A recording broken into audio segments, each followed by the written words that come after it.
जब हम रिलेशनशिप की बात करते हैं तो क्या ये सिर्फ हमारे प्रोफेशनल एटमॉस्फेयर में ही एप्लीकेबल है या हमारे पर्सनल लाइफ में भी इसका उतना ही ज़्यादा रोल होता है? हम सब एक बैलेंस ढूंढ रहे हैं, चाहे वो अपनी पर्सनल लाइफ में हो, अपने परिवार के साथ, अपने पार्टनर के साथ, अपने बच्चों के साथ, चाहे वो अपने दोस्तों के साथ हो, चाहे अपने साथ हो, चाहे जिन लोगों के साथ आप 8-8, 9-9 घंटे 30-40 साल तक स्पेंड करते हैं। हम एक बैलेंस ढूंढने की कोशिश करते हैं। अगर आप अपनी पर्सनल लाइफ में खुश हैं लेकिन प्रोफेशनल लाइफ में बहुत परेशान हैं, तो पर्सनल लाइफ ऑटोमेटिकली अफेक्ट होती है। क्या क्या मिसकंसेप्शंस हैं, क्या क्या भ्रांतियां हैं जब हम रिलेशनशिप की बात करते हैं? तो क्या आपको लगता है कि कुछ मिसकंसेप्शन है लोगों के दिमाग में या वो बन जाती है over a period of time? हर कोई एक दूसरे को बदलने की कोशिश कर रहा है अपने जैसा बनाने के लिए, जो पॉसिबल नहीं है क्योंकि हर इंसान एक दूसरे से अलग है। आज के अगर रिलेशनशिप में आपको कुछ ठीक नहीं लगता और अगर आपका परिवार है और बच्चे हैं, उनके लिए कोशिश करिए उस रिलेशनशिप को थोड़ा सा चेंज करने के लिए। नमस्कार, और आज हम दोबारा आपके पास आए हैं और आज हम बात करेंगे रिश्तों के ऊपर। रिश्ते कितने ज़रूरी हैं, कितने अहमियत रखते हैं? क्या ये सिर्फ पर्सनल लाइफ में ज़रूरी है कि हम रिश्तों को समझें या फिर प्रोफेशनली भी इसकी ज़रूरत होती है? इसको हम डिटेल में जानेंगे, समझेंगे, किसी और से नहीं बट साइकोलॉजिस्ट की ज़बानी। तो आज हम स्टूडियो में लेके आए हैं डॉक्टर मेघा पुष्करना जी को। साइकोलॉजिस्ट हैं, 15 साल से ज़्यादा का एक्सपीरियंस है इनका। गोल्ड मेडलिस्ट हैं सोशियोलॉजी में फ्रॉम दिल्ली यूनिवर्सिटी, एक पीएचडी स्कॉलर भी हैं। Certified hypnotherapist, certified family and couple therapist, ये इनका प्राइमरी काम रहा है। इन्होंने एस्कॉट्स, उमकल, हीरो आईटीएस जैसी कंपनीज के साथ मिलकर काम किया है, बहुत काम किया है इस एरिया में। इनका जो फोकस एरिया है वो प्राइमरली है how to manage depression, anxiety and related disorders. जो टेक्निक्स ये यूज़ करती हैं, ये यूज़ करती हैं कॉग्निटिव बिहेवियर थेरेपी, जिसे हम CBT कहते हैं। साथ ही RET is also what she uses, which is rational emotive therapy. इनके जो एरियाज ऑफ वर्क होते हैं वो ग्रीफ हो सकता है, PTSD हो सकता है, स्ट्रेस है, एंग्जाइटी है, और साइकोमेट्रिक असेसमेंट वगैरह भी इनके पोर्टफोलियो में आते हैं जो ये अपने क्लाइंट के साथ करते हैं। अगर हम ऑर्गेनाइजेशन की बात करें तो stress management, effective management, performance management of employees in an organisation, ये भी इनके फोटे में आता है और जो ये करते हैं। आप बच्चों को लाइफ स्किल्स भी पढ़ाती हैं, तो बहुत सारी चीज़ें हैं जो मेघा जी करती हैं। इनका जो सॉल्यूशन होता है, जो अप्रोच होता है, वो primarily solution focused intervention approach होता है जो ये अडॉप्ट करती हैं। अब ज़्यादा देर ना करते हुए हम स्ट्रेट अवे मेघा जी से ही बात करते हैं। मेघा जी, स्टूडियो में आपका स्वागत है। थैंक यू उमेश जी, मुझे यहाँ बुलाने के लिए और इतनी ग्रैंड इंट्रोडक्शन देने के लिए। मुझे बहुत खुशी है कि आप मेरे काम के लिए इतना अप्रिशिएट मुझे कर रहे हैं, एंड मैं कोशिश करूँगी इस एरिया में और बढ़ूँ और कोशिश करती रहूँ काम करने में। Thank you. ये हमारा भी सौभाग्य है कि आज आपसे बात करने का मौका मिल रहा है। तो चलिए आज हम रिलेशनशिप के ऊपर बात करते हैं। तो मेघा जी, सबसे पहला हमारा सवाल है कि आज इंसान परेशान दिखता है। आपको क्या लगता है कि एक इंसान की परेशानी का कारण आज क्या है? उमेश जी, मेरे अपने 15 साल के एक्सपीरियंस और पर्सनल एंड प्रोफेशनल एक्सपीरियंस से मुझे ऐसा लगता है कि आज हमें थोड़ी सी एक रेस्टलेसनेस है बहुत सारी चीज़ें कम टाइम में इकट्ठी करने की, चाहे वो एक पर्सनल ग्रोथ हो, प्रोफेशनल ग्रोथ हो, रिलेशनशिप ग्रोथ हो। हमें कम टाइम में थोड़ी कम पेशेंस के साथ ना रुक के बहुत सारी चीज़ें इकट्ठी करनी है। मैं नहीं मानती वो गलत है, लेकिन मुझे ऐसा लगता है कहीं ना कहीं हमारे में वो एक जो स्थिरता थी रुकने की, समझने की, ठहरने की, वो शायद आज एक 21वीं सेंचुरी में रहने से हम एक दूसरे को इनफैक्ट डिस्करेज करते हैं अगर हम तेज़ ना चल रहे हों। तो शायद उसी वजह से एक शारीरिक मानसिक तरीके से थकान होनी शुरू हो गई, क्योंकि हर चीज़ चाहिए एक छोटे समय में। ये मेरा मानना है, और उस वजह से बहुत प्रेशर डाला जाता है अपने आप पे, जिसकी वजह से ओवर थिंकिंग होती है। हम नोटिस करते हैं लोगों को नींद की डिस्ट्रेस काफ़ी होने शुरू हो गई हैं, एडिक्शंस बहुत ज़्यादा बढ़ गई हैं। बहुत कम टाइम में बहुत सारी चीज़ों की अवेलेबिलिटी होने से, जिसको हम कहते हैं 2 मिनट मैगी कल्चर है कि थोड़े टाइम में ज़्यादा चीज़ चाहिए और जल्दी चाहिए। तो मेरा मानना है इसकी वजह से भी, बहुत सारी वजहों की वजह से भी, इस वजह से खासकर इंसान थोड़ा सा आजकल ज़्यादा मानसिक अनसेटल महसूस करता है। बहुत खूब।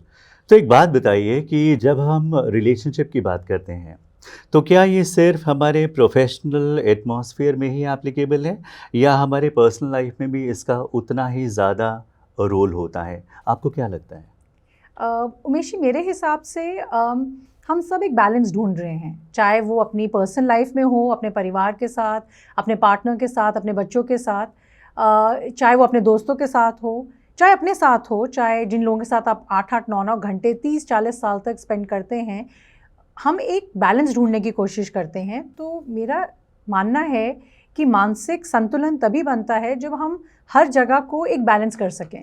अगर आप अपनी पर्सनल लाइफ में खुश हैं लेकिन प्रोफेशनल लाइफ में बहुत परेशान हैं, तो पर्सनल लाइफ ऑटोमेटिकली अफेक्ट होती है। और उसी तरीके से अगर आप पर्सनल कंसर्न्स आपको कुछ हैं, तो आप कुछ कितना भी चाहें, आप प्रोफेशनली अपने आप को एक लेवल तक नहीं लेके जा पाते। तो आई थिंक हम सारे, हर मनुष्य एक बैलेंस ढूंढने की कोशिश करता है, और जब नहीं मिलता तो परेशानी ज़्यादा होती है।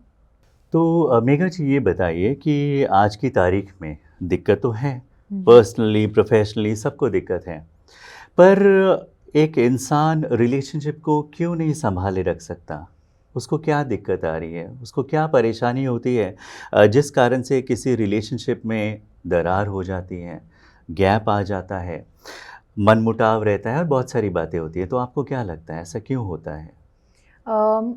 मेरे हिसाब से या मेरे मानने से मुझे ऐसा लगता है कि 2 चीज़ें हैं जिनकी कमी होने से रिलेशनशिप्स उस तरीके के मज़बूत नहीं हैं शायद जैसे हम चाहें। मेरे हिसाब से रिस्पेक्ट एक रिलेशनशिप में ना होना उस रिलेशनशिप को तोड़ता है। दूसरा, आप अपनी भावनाओं को कैसे दूसरे को एक्सप्रेस कर पा रहे हैं। कई बार हम बहुत ज़्यादा एक्सप्रेस करते हैं तो दूसरा इंसान डर जाता है। कई बार हम बिल्कुल नहीं एक्सप्रेस करते तो हमारे पार्टनर्स, हमारे बच्चे, हमारा परिवार, उनको समझ नहीं आता कि हमारे दिमाग में क्या चल रहा है, तो वो अज्यूम करते हैं कि ये तरीका होना चाहिए या तुम्हें ऐसा लगता होगा। एक रिस्पेक्ट कम होना और एक कम्युनिकेशन ना सही होने की वजह से रिलेशनशिप्स में प्रॉब्लम्स आती हैं, और वो प्रॉब्लम्स उमेश जी मैंने देखा है सालों साल चलती हैं, जहाँ पे एक हस्बैंड या वाइफ एक दूसरे से बोलते नहीं हैं, बच्चों की वजह से रिलेशनशिप को बनाए रखते हैं, लोग क्या कहेंगे, परिवारों की वजह से रिलेशनशिप तो चल रहा है लेकिन उसमें मीनिंग नहीं है। राइट, बहुत खूब कहा आपने। हमारे दर्शकों को डेफिनेटली इससे एडवांटेज मिलेगा ये सुन करके। अब एक बात बताइए मेघा जी कि क्या क्या मिसकंसेप्शंस हैं, क्या क्या भ्रांतियां हैं जब हम रिलेशनशिप की बात करते हैं? तो क्या आपको लगता है कि कुछ मिसकंसेप्शन है लोगों के दिमाग में, या वो बन जाती हैं over a period of time? मैंने उमेश जी बहुत नोटिस किया है, जैसे हमारे पास लोग काउंसलिंग के लिए आते हैं, फैमिली एंड कपल थेरेपी के लिए, तो उनकी बातें सुन के मुझे अपने तरफ से लगता है जो मिसकंसेप्शंस मैं अक्सर देखती हूँ। पहली चीज़, हर कोई एक दूसरे को बदलने की कोशिश कर रहा है अपने जैसा बनाने के लिए, जो पॉसिबल नहीं है क्योंकि हर इंसान एक दूसरे से अलग है। तो क्योंकि वो मेरे जैसा नहीं है तो इसकी वजह से ये प्रॉब्लम है, ये मुझे लगता है बहुत बड़ा मिसकंसेप्शन है। दूसरा, कॉम्प्रोमाइज़ करना ज़रूरी है। अब जब हमारे पास कपल्स आते हैं तो हम समझाने की ये कोशिश करते हैं कि रिलेशनशिप में एडजस्टमेंट एक चीज़ होती है और कॉम्प्रोमाइज़ एक चीज़ होती है। इंसान एडजस्टमेंट अपनी खुशी से करता है, कॉम्प्रोमाइज़ दूसरे की खुशी के लिए करता है। तो जब हम बहुत लंबे टाइम तक कॉम्प्रोमाइज़ करते हैं, अपने आप से घिन होनी शुरू हो जाती है। एक रिलेशनशिप में एडजस्टमेंट होनी ज़रूरी है, उस चीज़ की अवेयरनेस होनी ज़रूरी है। अगर हम हर चीज़ से कॉम्प्रोमाइज़ कर रहे हैं तो शायद कहीं ना कहीं उस रिलेशनशिप की हमारी ज़िंदगी में वैल्यू नहीं रहती। तीसरी चीज़ जो बहुत कॉमनली लोग अवॉइड करते हैं बात करना, उसको हम कहते हैं अब्यूज़। चाहे वो शारीरिक हो, मानसिक हो, फाइनेंशियल हो, भावनाओं का हो। अब्यूज़ किसी भी रिलेशनशिप में एक मिसकंसेप्शन है, क्योंकि मैं इस रिलेशनशिप में हूँ तो मुझे उस किस्म का अब्यूज़ डील करना चाहिए, क्योंकि अब मेरी इनके साथ शादी हो गई है या ये मेरे रिलेशनशिप में हैं या मैं इनके साथ काम करती हूँ या करता हूँ, वो गलत है। तो ये कुछ मिसकंसेप्शंस हैं। चौथी चीज़ कि हाँ, पहले आगे ठीक हो जाएगा, अगर अभी ठीक नहीं है तो आगे जाके प्यार से ठीक हो जाएगा। मुझे लगता है अगर एक चीज़ पहले से ठीक नहीं है और आपको भरोसा है अपने प्यार पे, लेकिन अगर आपने कभी उनसे डिस्कस नहीं किया तो आपके पार्टनर को भी ये चीज़ नहीं समझ आएगी कि आपको पहले दिन से ये चीज़ पसंद नहीं थी। तो हम ये बहुत कॉमनली सुनते हैं कि पहले ये ऐसे थे, अब ये बदल गए, ये पहले ऐसी नहीं थी और अभी ऐसी हो गई हैं। तो एक कम्युनिकेशन पैटर्न का क्लैरिटी या एक अज्यूम करना कि बाद में बदल जाएंगे, आज मुझे नहीं पसंद लेकिन कल ठीक हो जाएंगे, ऐसा नहीं होता। सो ये कुछ मिसकंसेप्शंस हैं जो मैं सोच सकती हूँ जिसकी वजह से दरारें आती हैं और बहुत गहरी रह जाती हैं। और सबसे ज़रूरी बात उमेश जी जो मैं इस मीडियम से बताना चाहूँगी, किसी भी रिलेशनशिप का बच्चों पे सबसे ज़्यादा असर पड़ना सबसे बड़ा डैमेज है। हमें लगता है कि बच्चों पे इम्पैक्ट नहीं होता, बच्चे रेत जैसे होते हैं, वो लेते जाते हैं सारा जो इनका एनवायरनमेंट उनको तंग करता है और बहुत सालों बाद अपने बिहेवियर में वो परेशानी दिखाते हैं। तो मैं रिक्वेस्ट करूँगी जो ये पॉडकास्ट सुन रहे हैं कि आज के अगर रिलेशनशिप में आपको कुछ ठीक नहीं लगता और अगर आपका परिवार है और बच्चे हैं, उनके लिए कोशिश करिए उस रिलेशनशिप को थोड़ा सा चेंज करने के लिए, क्योंकि बच्चों पे असर आता ही आता है। एक तरीके से नहीं, 5 साल में नहीं आएगा तो 10 साल में आएगा, क्योंकि उनको वो सेफ्टी नहीं मिलती रिलेशनशिप से, जो रिलेशनशिप वो पहली बार महसूस करते हैं, जो होता है पेरेंट्स का रिलेशनशिप, दादी का रिलेशनशिप, फैमिली का रिलेशनशिप, और इससे बहुत मिसट्रस्ट डेवलप हो जाता है। जी, आपने बहुत अच्छी बात की। इससे 2 चीज़ें मुझे इमीडिएटली स्ट्राइक की। पहला तो ये कि डेफ़िनेटली जब भी कोई जनरली काउंसलिंग के लिए आता है, जैसे मुझे भी आइडिया है, तो हम ये देखते हैं कि मैं तो ठीक हूँ, सामने वाले को फिक्स कर दिया जाए। मतलब मेरे में गलती नहीं है, मेरे में दिक्कत परेशानी नहीं है, वो सामने वाले को आप ठीक कर दीजिए, हमारा रिलेशनशिप ठीक हो जाएगा। ऐसा नहीं होता है। बड़ी सिंपल सी बात है कि अगर मैं अपने आप को देख लेता हूँ, वो अपने आप को देख लेते हैं, तो फिर हमें एक दूसरे को फिक्स करने की ज़रूरत नहीं है, इज़न्ट इट? राइट। तो ये बहुत बड़ी बात है। दूसरा जो मेरा ध्यान गया वो था माहौल के ऊपर। माहौल बड़ा इम्पॉर्टेंट है, बिकॉज हम बात करते हैं अक्सर नेचर एंड नर्चरिंग। तो जैसा हमारा नर्चरिंग होगा, जैसा माहौल होगा, उसी माहौल में तो बच्चा पलेगा, बढ़ेगा, देखेगा, समझेगा, जानेगा। Very good. थोड़ा और आगे चलते हैं और समझते हैं एक रिलेशनशिप में बात करना कितना ज़रूरी है, कम्युनिकेशन कितना ज़रूरी है। आपको क्या लगता है? कई बार हमने देखा है, सुना है कि जहाँ थोड़ा बहुत कुछ होता है हम बात करना बंद कर देते हैं। क्या वो अच्छा करते हैं कि हम बात ना करें? इससे हमारे दर्शकों को ज़रूर फ़ायदा होने वाला है इस जवाब से। हमें लगता है कि वो बड़ा आसान है, हम चीज़ें सेटल हो जाएगी अपने आप, ऑलराइट, पर ऐसा होता नहीं है। आप इस पे ज़रा हमें कुछ बताना चाहेंगे? उमेश जी, बहुत अच्छा पॉइंट ऑफ व्यू आपने बताया। और येस, बहुत कॉमनली देखा जाता है जिसको हम साइलेंट ट्रीटमेंट कहते हैं, या लोगों को लगता है कि घर में सुख शांति होनी चाहिए, बाकी लोग सुन रहे हैं, पड़ोसी सुन रहे हैं, बच्चे सुन रहे हैं, अगर घर में पेरेंट्स हैं वो सुन रहे हैं, फ्रेंड्स सुन रहे हैं, तो शांत हो जाना चाहिए। मुझे ऐसा लगता है कि उस मोमेंट में शायद शांत होना बेहतर है, लेकिन उस चीज़ को रिजॉल्व करना, बैठ के बात करना, जब थोड़ा गुस्सा कम हो जाए। और एक चीज़ जैसे आपने बहुत अच्छी बोली कि दूसरा ठीक हो मैं ठीक हूँ वाला जो अप्रोच है वो डेफिनेटली गलत है। और एक मुझे लगता है जब आप एक दूसरे से बात करें तो ये समझें कि दोनों एक दूसरे से लड़ने से प्रॉब्लम रिजॉल्व नहीं होगी। बात करें, समझें कि वेयर हम वी फैक्टर कहाँ ला सकते हैं। तुम और मैं की जगह हम वी फैक्टर जब लाते हैं तो इसमें क्या होता है, आप दोनों एक टीम जैसे काम कर रहे हैं। प्रॉब्लम है तो भी आप दोनों ने ठीक करनी है, अगर अच्छी चीज़ है तो भी वो आप दोनों की वजह से है। जब हम तुम और मैं और एक दूसरे को नीचे दिखाने की कोशिश करते हैं, जो बहुत अक्सर हम सबके साथ होता है, उसमें क्या होता है, हम दोनों ही हारते हैं। चाहे कुछ लोग चुप इसलिए हो जाते हैं क्योंकि वो थक जाते हैं, कुछ लोग चुप इसलिए हो जाते हैं क्योंकि उनको लगता है ये अभी मोमेंट्री है, निकल जाएगा, लेकिन वो चीज़ हमेशा एक कांटे जैसे चुभती रहती है। तो मेरा सजेशन ये रहेगा कि अगर आप को भी चुप होने की आदत है जब लड़ाई हो, उस चीज़ को 1 घंटे बाद, 2 घंटे बाद या 1 दिन बाद ज़रूर वापस लाएं। हाँ, चिड़चिड़ापन होगा, हाँ दोबारा लड़ाई होगी, हाँ लगेगा ये क्यों दोबारा शुरू किया, लेकिन आपके पार्टनर को ये एहसास होगा कि आप उस चीज़ को बात करके ख़त्म करना चाहते हैं। उस चीज़ को पूरा टाइम दिल में रख के 1 महीने 2 महीने बाद जब लड़ाई हो तो इस चीज़ को दोबारा लाने से उनको और आप दोनों को ज़्यादा दुखी महसूस होगा। तो मेरा मानना ये है कि बोलिए ज़रूर, लेकिन अपनी टोन, अपना आप जो कंटेंट बोलना चाह रहे हैं उसमें ना आप, तुम और मैं की जगह हम क्या कर सकते हैं, सोल्यूशन ढूंढने की कोशिश करें। तो मुझे लगता है वो जो पूरा टाइम हम एक ही प्रॉब्लम को बोलते रहते हैं वो शायद थोड़ा सा मेरा मानना है कि थोड़ा सा रिजॉल्व हो जाता है। सोल्यूशन ढूंढें, प्रॉब्लम को बात करने से हर कोई बहुत थक जाता है, तो उसकी वजह से सब अवॉइड करना शुरू कर देते हैं। जी बिल्कुल सही कहा आपने, और इसको आराम से रिलेट किया जा सकता है।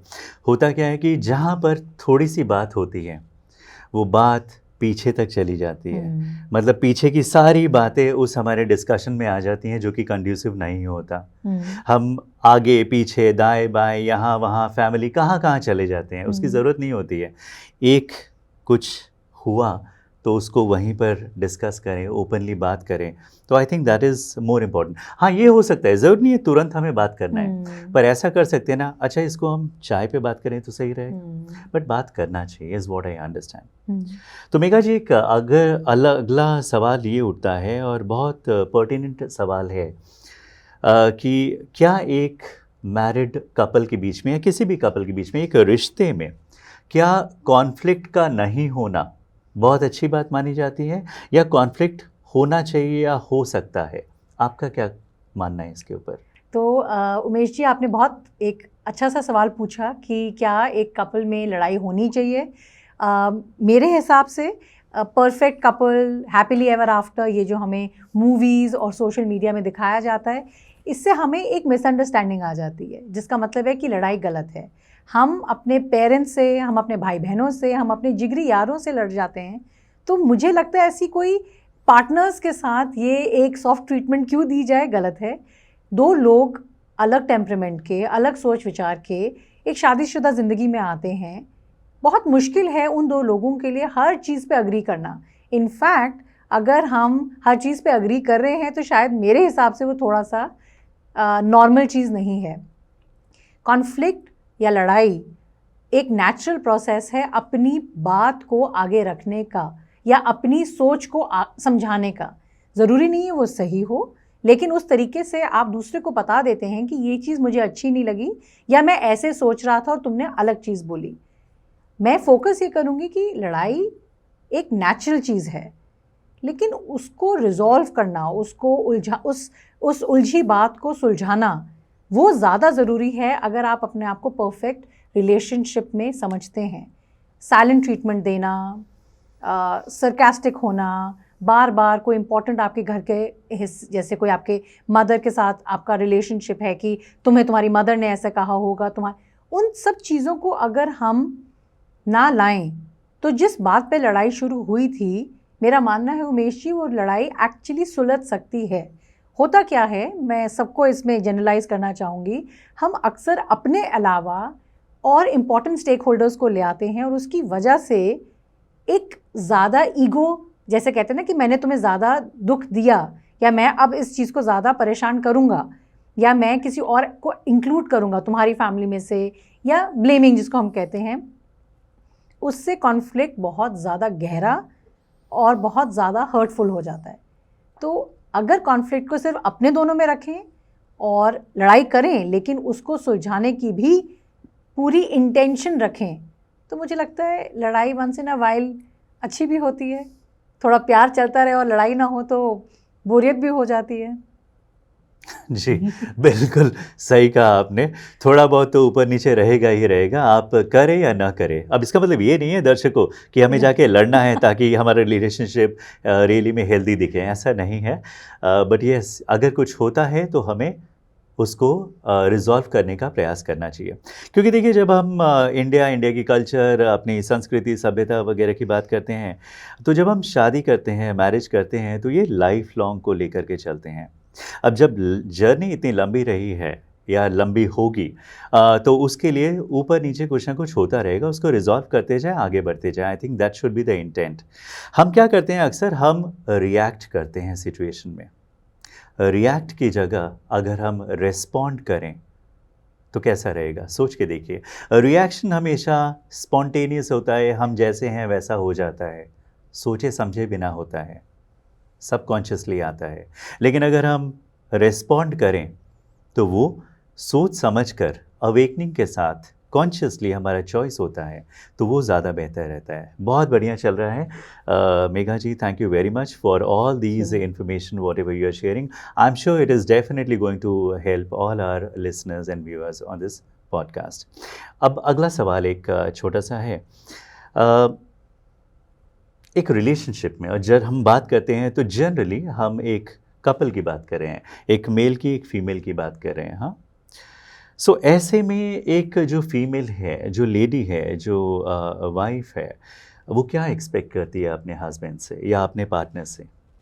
ये तो बहुत ही अच्छा सवाल है, क्योंकि अक्सर सब लोग रिलेशनशिप एक जनरल तरीके से पूछते हैं और आप एक फ़ीमेल पर्सपेक्टिव पूछ रहे हैं, तो I think it's very nice कि आप एक लेडी का पर्सपेक्टिव भी ढूंढ रहे हैं। इंडियन सेटअप में, या मैं अगर एक जनरली बोलूँ तो हमारे एक पेट्रियार्कल सेटअप में लेडी का रोल बहुत चेंज होता है, फ्रॉम एक डॉटर बन के, फिर आगे जाके मैरिड होके, फिर मदर बन के, डॉटर इन लॉ, बहुत सारे अटैचमेंट्स आ जाते हैं। और उस बीच में उनको वो अपने रिलेशनशिप को भी निभा के रखना है, क्योंकि बच्चे होते हैं, बच्चों को बड़ा करना है, बच्चे हमें देख रहे हैं। इस केस में क्या होता है, फैमिली सिनेरियो में कपल सिस्टम बहुत इम्पैक्ट हो जाता है। कपल सिस्टम इम्पैक्ट होता है जब बहुत रिस्पॉन्सिबिलिटीज़ होती हैं कपल के पास, और वो दोनों अपने अलावा बाकी सबको ध्यान देते हैं। उसके बाद जब बच्चे होते हैं तो फिर सारा ध्यान बच्चों में चला जाता है, और कहीं ना कहीं वो एक सुकून, एक इंटीमेसी, एक रिस्पेक्ट, वो सब चीज़ें चली जाती हैं। इस पूरे सिनेरियो में उमेश जी क्या होता है कि एक लेडी को अपनी इम्पोर्टेंस जतलाने के लिए टाइम नहीं मिलता। तो अच्छा खाना, अच्छा पहनना, घर अच्छा रखना, बच्चों की पढ़ाइयाँ अच्छी होनी, उन सब चीज़ों से एक वैलिडेशन मिलती है। अगर वो वैलिडेशन, वो रिस्पेक्ट अगर हस्बैंड दे, तो मेरा मानना है, मैंने अपनी पर्सनल लाइफ, प्रोफेशनल लाइफ में देखा है, एक लेडी को अपने रिलेशनशिप से रिस्पेक्ट, उसकी प्रॉब्लम्स की या उसकी इमोशंस की वैलिडेशन और टाइम की सबसे ज़्यादा ज़रूरत होती है। पैसा, रिस्पेक्ट, पैसा, छुट्टियाँ, गोल्ड, ये सब चीज़ें, या जिसको हम कहते हैं इंजॉयमेंट या लग्जरी चीज़ें, बहुत इतनी इम्पॉर्टेंट नहीं होती मेरे मानने से, जितनी आपका टाइम, आपकी रिस्पेक्ट और आपका समझना एक नए घर में, या एक अपने पेरेंट के घर में ना रह के इतने सारे मल्टीपल रोल्स को निभाना कितना मुश्किल हो सकता है। मुझे लगता है अगर एक हस्बैंड इन चीज़ों को समझे और रिस्पेक्ट करे, तो उस औरत के लिए कुछ भी जीतना या कुछ भी करना मुश्किल नहीं है। So respect and validation and एक हस्बैंड का टाइम एक लेडी के लिए रिलेशनशिप में अकॉर्डिंग टू मी बहुत बहुत ज़रूरी है। बहुत अच्छा जवाब, और ये सही भी है।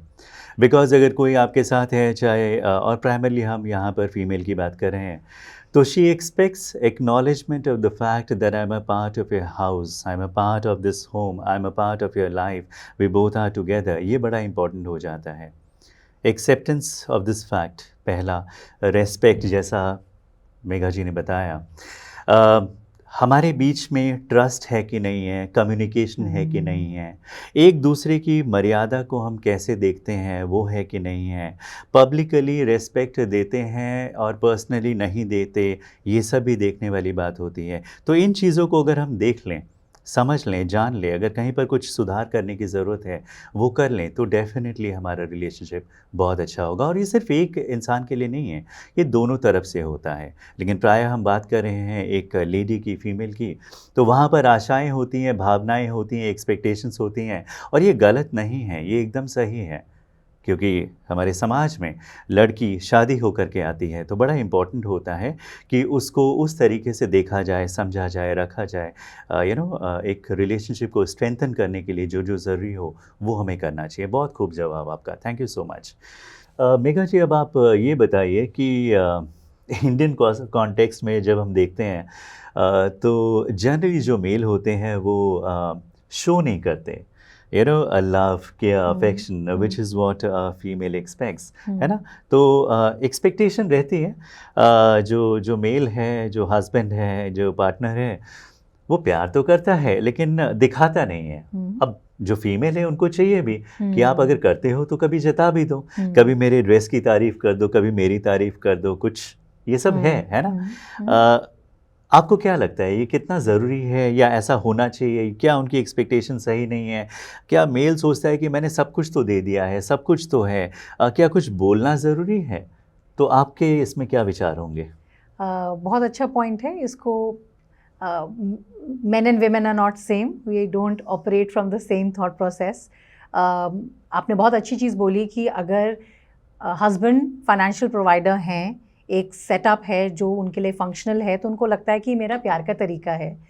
जहाँ पे लेडी ऑफ द हाउस और the relationship, lady in the relationship feels की मुझे इमोशंस, मुझे कॉम्प्लीमेंट्स, मुझे एक रिस्पेक्ट के साथ ट्रीट किया जाए।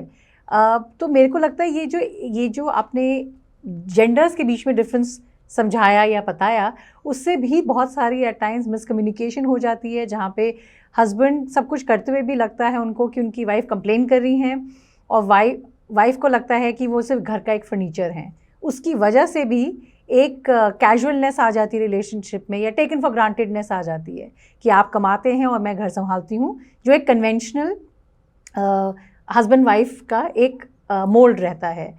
ये चीज़ें डेफिनेटली कपल सिस्टम में या कपल थेरेपी में काफ़ी ऑब्वियसली आती हैं, और जब जितने साल कपल्स एक दूसरे के साथ निकालते हैं, वो एक आदत सी हो जाती है, और बदलना मुझे लगता है कई बार मुश्किल होता है।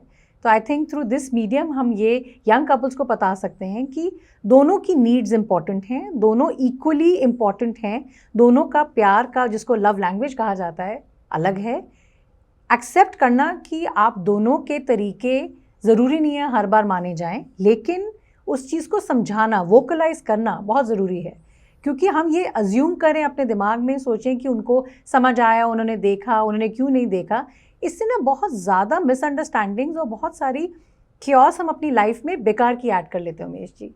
तो अगर आप बात कर सकें क्या पसंद है, क्या नहीं पसंद, कर जो नहीं पसंद या जो पसंद है वो ओपनली डिस्कस कर सकें, दूसरे को भी चांस दिया जाए कि वो भी उतना ही इम्पॉर्टेंट है और उसकी भी उतनी ही पावर है। ये पावर एक बहुत इम्पॉर्टेंट वर्ड है जो कपल सिस्टम में मेंशन करना ज़रूरी है कि आप दोनों इक्वल हैं, आप दोनों की नीड्स इक्वल हैं, और जस्ट बिकॉज कोई घर संभाल रहा है या कोई फाइनेंशियली सपोर्ट कर रहा है, इसका मतलब ये नहीं कि वो बेटर कर रहे हैं। ऐसा बात, एक रिस्पेक्ट, एक पावर डायनामिक्स और एक इक्वालिटी रिलेशनशिप में होनी ज़रूरी है।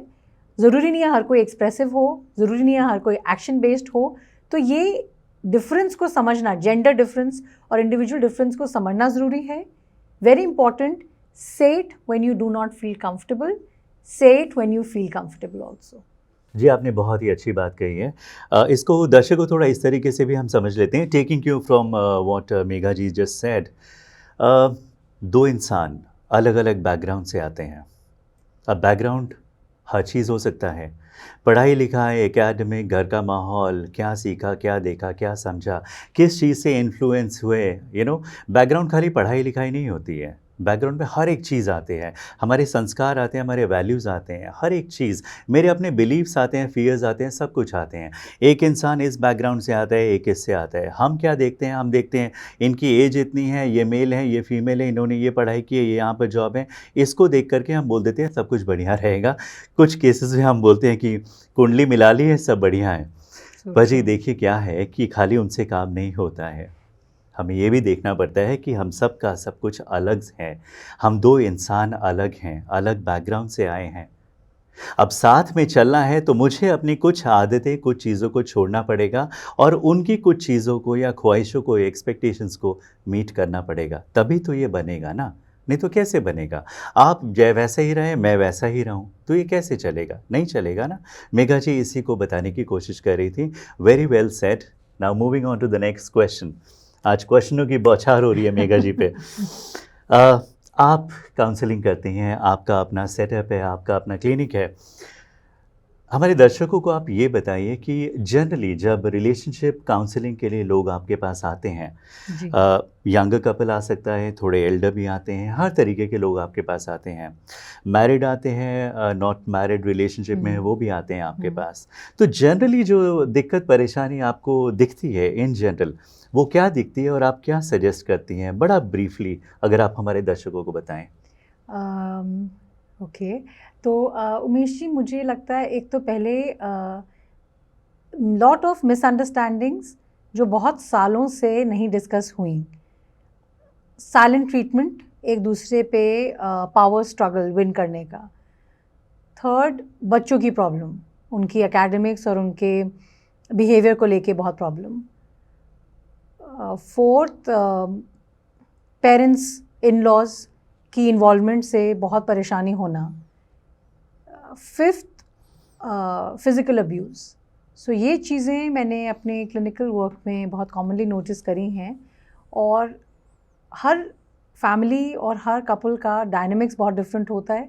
हमारा unfortunately one approach fits all वाला अप्रोच नहीं चल पाता। हम सबसे पहले क्या करते हैं, अगर मैं सिंप्लीफाई कर सकूँ उमेश जी, हम फैमिली में स्ट्रेंथ्स क्या हैं, किस वजह से दे आर टुगेदर, क्या रीज़न है कि वो अभी भी साथ में हैं। क्योंकि अलग होना ये एक ब्रेव डिसीजन है और एक बहुत डिफ़िकल्ट डिसीजन है। मैं इसको जज नहीं करना चाहूँगी because I think it's very difficult कि एक फैमिली से हट के वो ब्लेम और रिस्पॉन्सिबिलिटी ली जाए। एक बहुत बड़ा डिसीजन है अलग होना। तो अगर फैमिलीज इकट्ठी हैं, कपल्स इकट्ठे हैं प्रॉब्लम्स होने के बाद भी, तो मैं एज अ साइकोलॉजिस्ट ढूंढने की कोशिश करती हूँ उनके स्ट्रेंथ एरियाज़ क्या हैं, वो क्यों मेरे पास, एक स्ट्रेंजर के पास अपनी प्रॉब्लम लेके आए हैं, while at the same time वो मेरे ऑफिस में लड़ रहे हैं। उनका लड़ना उनका एक रूटीन पैटर्न है जो पिछले इतने सालों से इस्टेब्लिश हो चुका है। जिसका मतलब है, अगर मैं कोट करूँ तो, कि अगर मैं इनसे प्यार से बात करूँ तो ये नहीं समझेंगे, जब मैं लड़ूँ तभी ये चुप होकर सुनते हैं। तो एक कॉमन इस्टेब्लिश पैटर्न एक दूसरे को नहीं समझ आता, जो एक थर्ड पर्सन, जो एक साइकोलॉजिस्ट होता है, वो समझा पाता है न्यूट्रल होके। और मेरा एक्सपीरियंस है कि जब कपल थेरेपी पे पेशेंट्स आते हैं, कपल्स आते हैं, तो डेफिनेटली तीसरे इंसान की बात सुनते भी हैं। तो हर कपल का स्ट्रेंथ एरिया अलग है, उस स्ट्रेंथ एरिया पे रिकवरी ढूंढने की बहुत ज़रूरी है। Communication patterns over time empire हो जाते हैं, क्योंकि आपको कोई बता नहीं रहा कि आप सही या गलत क्या कर रहे हो। आप अपनी नॉर्मल रूटीन में उसी कम्युनिकेशन पैटर्न पे, जिसको हम कॉमन हैबिट्स कहते हैं, उन्हीं पे वापस जाके फिर उन्हीं विशियस सर्कल में घुस जाते हैं और कोई सोल्यूशन नहीं निकलता। तो एक साइकोलॉजिस्ट के साथ एक अवेयरनेस आती है कि यहाँ पे मैं गलत कर रहा हूँ और मुझे बदलने की ज़रूरत है, क्योंकि हम इस चीज़ को ठीक करना चाहते हैं। सो एक वी फैक्टर लाना ज़रूरी है, जो प्रॉब्लम लग रही है उसको एड्रेस करना ज़रूरी है, नॉन जजमेंटली। क्या हम कर सकते हैं, आज हम किस चीज़ में जीतना चाहते हैं, which battle do you want to lose today. आज मैं इस चीज़ में जीतना चाहती हूँ, so I am okay to negotiate. And मैंने नोटिस क्या किया है, जब हम नेगोशिएशन ट्राई करते हैं, जहाँ पे जैसे मैंने रिस्पेक्ट और पावर की बात की, अगर इक्वल तरीके से दोनों को, एक साइकोलॉजिस्ट कपल को समझाएं कि आप दोनों इम्पॉर्टेंट हैं, आप दोनों इक्वल हैं, तो मेरा मानना है उमेश जी, कपल रिस्पॉन्ड भी करता है नेगोशिएट करने के लिए। अगर हम हमेशा कहते हैं हस्बैंड ज़्यादा इंपॉर्टेंट है, वाइफ ज़्यादा इंपॉर्टेंट है, तो हम कहीं ना कहीं एज थेरेपिस्ट नहीं काम कर पाते, एज साइकोलॉजिस्ट हम उस प्रॉब्लमैटिक एरिया से आगे नहीं निकल पाते। सो कुछ चीज़ें जो मुझे समझ आई वर्क्स, और वेरी सैड बट ग्लोबली, मैं इंडिया की बात नहीं करूँगी, globally female population, wives, girlfriends का एक बहुत कॉमन, और लेडीज़ का एक बहुत कॉमन एजम्पशन रहा है कि physical abuse is okay and they can not speak about it. And ये एक मिसकंसेप्शन के साथ हमारे कपल्स बहुत ज़िंदगी निकाल देते हैं, लेकिन वो अब्यूज़ कहीं ना कहीं इम्पैक्ट करता है। तो जो मेरी बात सुन रहे हैं और शायद कहीं ना कहीं अपनी फैमिली में, अपनी लाइफ में इस चीज़ को सहन कर रहे हैं, एक सोसाइटी के तरीके से भी ये बहुत नॉर्मलाइज कर दिया गया है, मूवीज़ के तरीके से बहुत नॉर्मलाइज कर दिया गया है। बच्चे हमारे यही सीखते हैं कि it is normal to hit, and I think girls and women grow up to adjust to that, जो मुझे लगता है गलत है. सो ये चीज़ को जब हम कपल सिस्टम या कपल थेरेपी में समझाते हैं तो मुझे लगता है थोड़ा, मैं एम्पावरमेंट की बात नहीं करूँगी, एक रिस्पेक्ट की बात करूँगी कि लेडी रियलाइजेज दैट इससे ज़्यादा अब इसके बाद और नहीं, या मेल को, ये पार्टनर को, हस्बैंड को ये लगता है कि ये जो मैं कर रहा था ये प्यार से नहीं कर रहा था और ये उसको बहुत इम्पैक्ट कर रहा था. आई एम श्योर सबको पता होता है, लेकिन जब कोई थर्ड इंसान बोले तो शायद कहीं अंदर it hits you differently. Right, well said. तो मेघा जी एक बात बताइए कि अधिकतर लोग, हम सब जानते बहुत बहुत कुछ हैं, समझते बहुत कुछ हैं, लेकिन खुद पे जब करने की बात आती है तो होता नहीं. आप किसी को भी पूछिए, वो भी ये ऐसे ही बोलेंगे मोटा मोटा. लेकिन जब सिचुएशन आती है, परिस्थितियाँ आती हैं, तो हम उसके विपरीत एक्ट करते हैं, विच इज़ नॉट ओके. वहाँ पर थोड़ा कॉन्शियसली हमें काम करना चाहिए, सोचना चाहिए और बिहेवियर को मॉडिफाई करना चाहिए ताकि वो हमें हेल्प करे. एक बात बताइए, कई बार हम जानते बूझते भी अपने आप को मैनेज नहीं कर पाते. तो क्या अगर कोई कपल मैनेज नहीं कर पा रहा है अपने आप को, तो क्या उसे काउंसलिंग के लिए आना चाहिए, और क्यों आना चाहिए एक साइकोलॉजिस्ट के पास? अब मैं अगर अपने प्रोफेशन को ना प्रमोट करती साउंड करूं तो मुझे लगता है किसी टाइम पे हर कपल को लगता है कि अलग रहना बेहतर है या डिवोर्स ले लेना चाहिए, एक life would be better without the person, without you than with you in the relationship. Before आप उस डिसीजन तक पहुँचें, एक बार एक थर्ड पर्सन से, जो मेरा मानना है आपकी फैमिली और फ्रेंड्स नहीं हैं, से मिलना ज़रूरी है. क्यों? क्योंकि कई बार एक थर्ड पर्सपेक्टिव से एक इंसाइट मिलता है कि क्या चीज़ गलत चल रही थी, या जैसे मैंने आपको बोला स्ट्रेंथ, कि कुछ चीज़ तो सही चल रही है. एक तो उससे होप मिलता है, दूसरा एक डायरेक्शन और गाइडेंस मिलती है. तो at the cost of not promoting my profession, मिलना ज़रूरी इसलिए होता है क्योंकि कई बार किसी से एक पर्सपेक्टिव मिलता है जो शायद हमारा ब्लाइंड स्पॉट होता है उमेश जी, कि ये मैं गलत कर रहा हूँ और क्या मैं ठीक कैसे कर सकता हूँ. और शायद इंटेंशन ये नहीं थी अपने पार्टनर को हर्ट करने की, बट तीसरे इंसान से पता चलता है कि बहुत ज़्यादा हर्ट कर दिया, और अब इतना हर्ट कर दिया है कि वो दुखी मेरी वजह से रहती है, लेकिन हम दोनों इस चीज़ को फिक्स कर सकते हैं. बिल्कुल सही. तो व्यूअर्स, इसमें एक और बड़ा इम्पॉर्टेंट फैक्टर वो आता है कि हम कोशिश तो करते हैं. देखिए क्या होता है, नीयत जो है हमारी, इंटेंशन जो है वो हमारी हमेशा सही रहती है. आप किसी को भी पूछ के देखिए, नीयत सही होती है. सही इन द सेंस, हम चाहते तो ये चीज़ें रिजॉल्व, लेकिन हम कर नहीं पाते. मतलब क्या है, intention is right but I do not know how to fix it. So when I do not know how to fix it, should I not approach somebody who is expert in this area? तो वो हमें कर लेना चाहिए. हमें psychologist, counsellor, therapist, इनसे जाके बात करना चाहिए. इसका फ़ायदा और भी है. क्या फ़ायदा है? वो अनबायस्ड हैं, वो आपके जीवन का हिस्सा नहीं है, वो आपसे मिलने वाले नहीं हैं, आपके परिवार से जुड़े हुए नहीं हैं, तो उनसे आप खुल करके बता सकते हैं. वो एक थर्ड पर्सपेक्टिव होता है जो आपको, या आउटसाइड पर्सपेक्टिव होता है जो आपको सुनता है, समझने की कोशिश करता है और आपको बताता है कि ये चीज़ें ऐसे हुई हैं, ये चीज़ें ऐसे हैं, इसको ऐसा नहीं करना चाहिए, इस चीज़ को हम ऐसे देख सकते हैं. यहाँ पर आपको प्रोफेशनल काउंसलिंग से हेल्प मिलती है. Thank you so much. एक जाते जाते एक आखिरी सवाल Please. आपके लिए, Please. कि रिलेशनशिप को स्ट्रेंथन करने के लिए, देखिए क्या होता है कि हम अक्सर ये देखते हैं कि जब चीज़ें ख़राब हो जाती है तब हम डैमेज कंट्रोल के लिए आते हैं, है ना. हम सोचते हैं कि अब चीज़ें ठीक नहीं चल रही, ख़राब हो गई हैं, तो ये कर लें, उनसे बात कर लें, ऐसा कर लें, वैसा कर लें. हम तब आते हैं.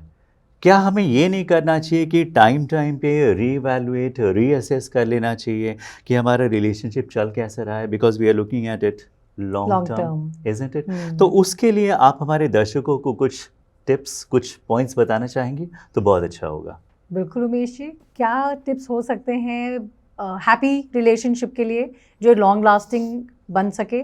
एक तो नंबर 1 जो मैं सबको कहती हूँ, और मैं ऑफ कोर्स उमेश जी के through I would want to take it ahead, आप लोगों को अपना फ़ोन और गैजेट्स थोड़ा कम करना पड़ेगा.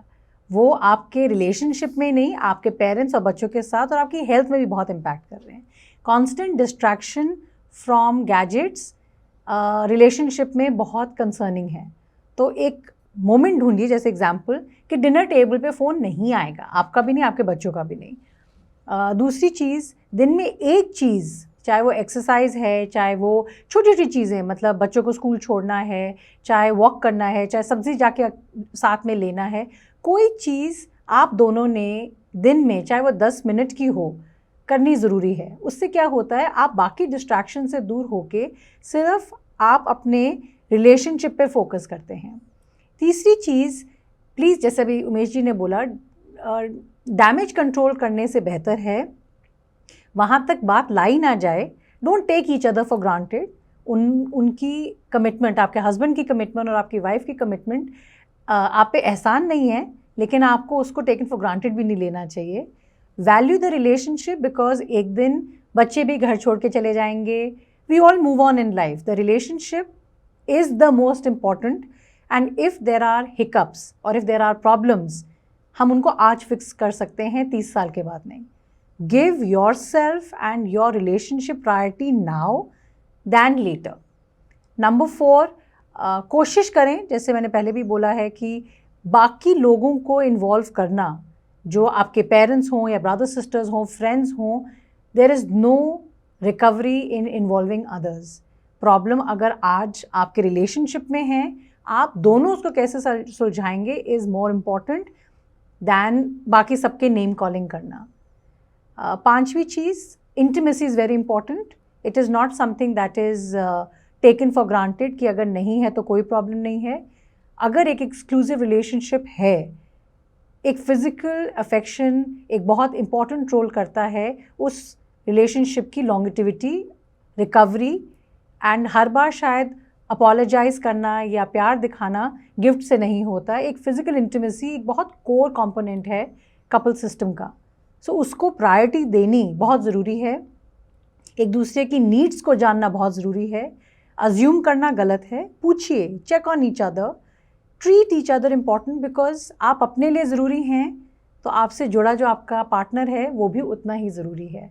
तो आई थिंक छोटी छोटी चीज़ों को अगर हम एडजस्ट कर सकें mentally, I believe a lot can happen.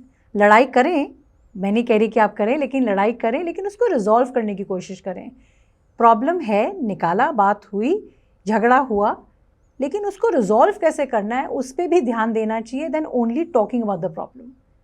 तो मेरा ख्याल कहता है ये सब चीज़ें, शायद इनमें से एक भी चीज़ अगर आपको वैलिड लगे या रिसोर्सफुल लगे, तो मुझे लगता है कि those could be resourceful tips for couples. Absolutely, आपने बहुत सही बात की। और relationship requires investment of time and effort, जैसा डॉक्टर मेघा जी बता रही थी। So Megha ji, thank you very much for joining us. I am sure हमारे दर्शकों को बहुत अच्छा लगा होगा सुनने में, और बहुत सारे वैल्यूएबल इनपुट्स मिले हैं आज। इसी तरीके से हम अलग अलग पॉडकास्ट में अलग अलग गेस्ट को लेके आएंगे, चाहे वो साइकोलॉजिस्ट होंगे, कोचेज़ होंगे, अपनी फील्ड के एक्सपर्ट्स होंगे, ताकि आपको हमको और दिशा मिले, ताकि हम अपना जीवन जो है उसको और सुंदर बना सकें। Thank you once again. Thank you for so much. Watching. Thank you. Thank you for watching.